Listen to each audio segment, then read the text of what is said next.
তো ফ্ৰেণ্ডছ, এইটো তোমালোকৰ এছামিছৰ HSLCৰ কুৱেশ্যন পেপাৰ। ইয়াৰ পৰা তোমালোকক বহুত কমন কুৱেশ্যন আহিব, 99% কমন কুৱেশ্যন আহিব ইয়াৰ পৰা। চাই লোৱা তোমালোকে গ্ৰুপ A, ইয়াৰ পৰা গোটেইকেইটা চাই লোৱা। ইয়াৰ পৰা 99 কমন কুৱেশ্যন আহিব এইবাৰ HSLCত।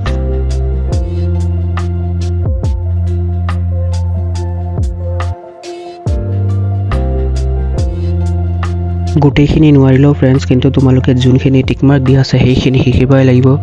সেইখিনি তোমালোকে যেনে তেনে হৈ শিকি ল'বা এনচাৰবিলাক।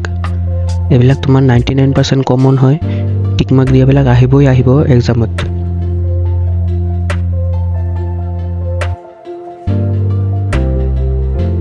দেখি লোৱা ফ্ৰেণ্ডছ, এইবিলাক তোমাৰ 1 নম্বৰীয়া কুৱেশ্যনবিলাক যিবিলাক আছে, এইবিলাক একদম মানে 99% নহয়, পূৰা একদম 100% কমন হয়। কাৰণ এইবিলাক যিমান এক্সাম গৈছে HSLCৰ গোটেইকেইটাতে এইবিলাক কুৱেশ্যন এনচাৰবিলাক আহিছে।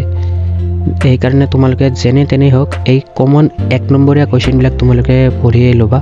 কাৰণ এইবিলাক অহাৰ একদম চান্স আছে, কাৰণ যিমান পৰীক্ষা গৈছে গোটেইকেইটা পৰীক্ষাতে আহিছে এইবিলাক। সেইকাৰণে তোমালোকে ভালকৈ চাই ল'বা 1 নম্বৰীয়াবিলাক।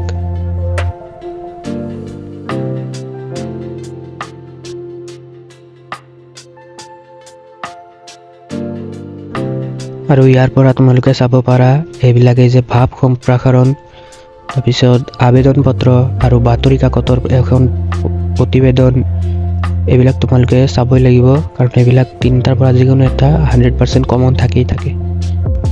আৰু ইয়াৰ পৰা A গ্ৰুপটো শেষ হ'ল, এইটো B গ্ৰুপ হয়। B গ্ৰুপত দেখা তোমালোকে এইবিলাক যিমান 1 নম্বৰীয়া কুৱেশ্যনবিলাক আছে এইবিলাক তোমালোকে ভালকৈ শিকি ল'বা। কাৰণ এইবিলাক অহাৰ একদম 100% চান্স আছে।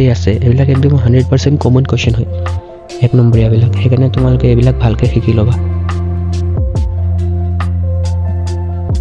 তো ফ্ৰেণ্ডছ, আজিৰ এইখিনিয়ে কুৱেশ্যন আছিল। এতিয়া আমি ভিডিঅ'টো শেষ কৰিবলৈ যাই আছোঁ। আশা কৰোঁ যে তোমালোকক ভিডিঅ'টো ভাল লাগিছে। যদি ভিডিঅ'টো ভাল লাগিছে তোমালোকক, তেনেহ'লে ভিডিঅ'টোত এটি লাইক আৰু চেনেলটো ছাবস্ক্ৰাইব কৰি দিব। ছাবস্ক্ৰাইব কৰাৰ পিছত ওচৰত থকা বেল আইকনটো অন কৰি দিব। Thank U.